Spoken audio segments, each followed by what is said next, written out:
ब्राह्मण में 6 गुण होने चाहिए।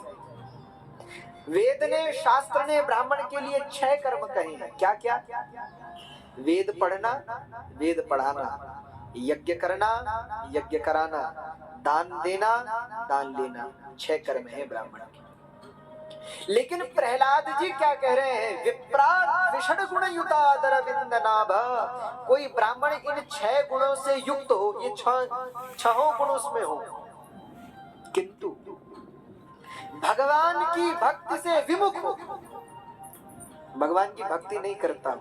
6 गुण तो हो, यज्ञ भी करता हो, यज्ञ करवाता भी हो, वेद भी पढ़ता हो, वेद पढ़ाता भी हो, दान देता भी हो, दान लेता भी हो, लेकिन भगवान की भक्ति उसके हृदय में न हो, तो प्रहलाद जी कहते हैं स्वपचम वरिष्ठम, उस ब्राह्मण से श्रेष्ठ वह स्वपच है जो भगवान का भक्त है। स्वपच का मतलब आप जानते हैं? चांडाल। वो चांडाल उस ब्राह्मण से श्रेष्ठ है जो भगवान की भक्ति करता है। इसका अर्थ क्या है? इसका अर्थ यह है कि बिना भक्ति के मनुष्य कैसा है? जैसे शरीर तो बड़ा सुंदर हो लेकिन शरीर में प्राण न हो। अच्छा, शरीर में प्राण न हो तो शरीर किसी काम का है? बताओ। वेद एक बात और भी कहते हैं, शास्त्र बोले 4 चीजें पतित होने के बाद भ्रष्ट हो जाती हैं। क्या क्या? दंता, केशा, नखा, नरा। ये 4 चीजें जब तक अपनी जगह पे हैं तब तक पवित्र है, और अपनी जगह से गिर जाए तो भ्रष्ट हो जाती है। जैसे दंता, अब बोलो, दांत है,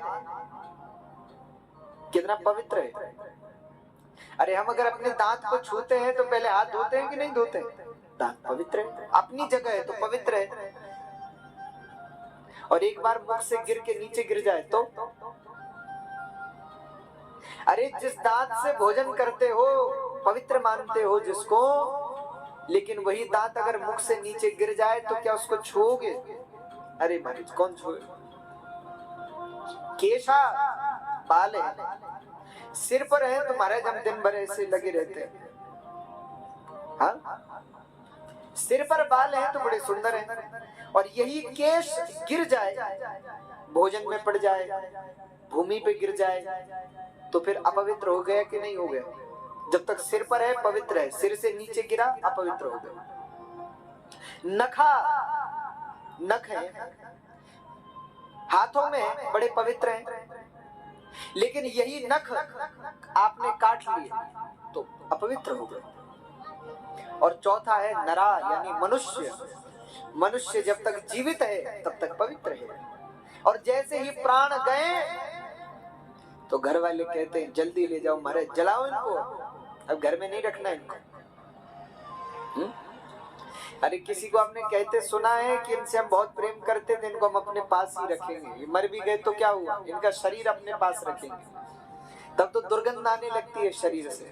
घर वाले भी कहते महाराज जल्दी जलाओ इसको, ज्यादा दिन घर में रखना ठीक नहीं, तुरंत जलाओ। इसलिए कहने का आशय क्या है? बिना भक्तिवान पुरुष, भले ही किसी भी जाति, किसी भी धर्म, किसी भी वर्ण का हो, लेकिन जिस व्यक्ति में भगवान की भक्ति नहीं है, ऐसा व्यक्ति वैसा ही है जैसे बिना प्राण का शरीर।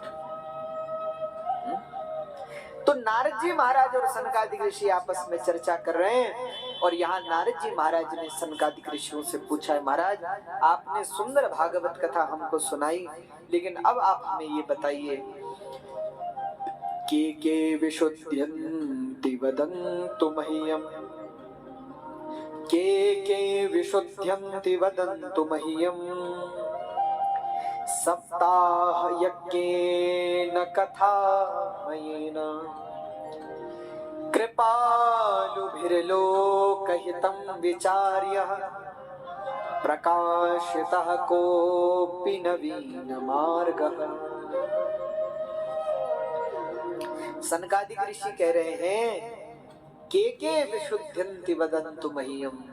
नारद जी कह रहे हैं हे सनकादिक ऋषियों, आप मुझे ये बताइए कि कौन कौन से पुण्य कर्म करने से, कौन कौन से धर्म कर्म करने से, कौन कौन से प्रकार से इस भागवत जी की पूजा अर्चना करने से और अपने घर में श्रीमद् भागवत का अनुष्ठान करने से मनुष्य सब दुखों से मुक्त हो सकता है। और आप हमें ये भी बताइए महाराज, किस भागवत कथा का प्रभाव क्या है?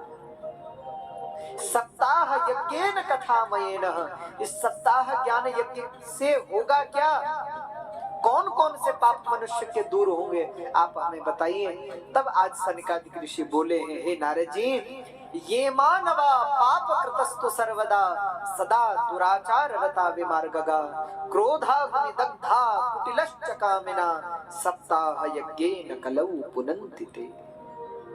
जो मनुष्य जीवन पर्यंत पाप करता है, पापमय जिसका जीवन है, यदि वह भी भगवान की कथा को सुन ले तो वह भी पवित्र हो जाता है, पावन हो जाता है।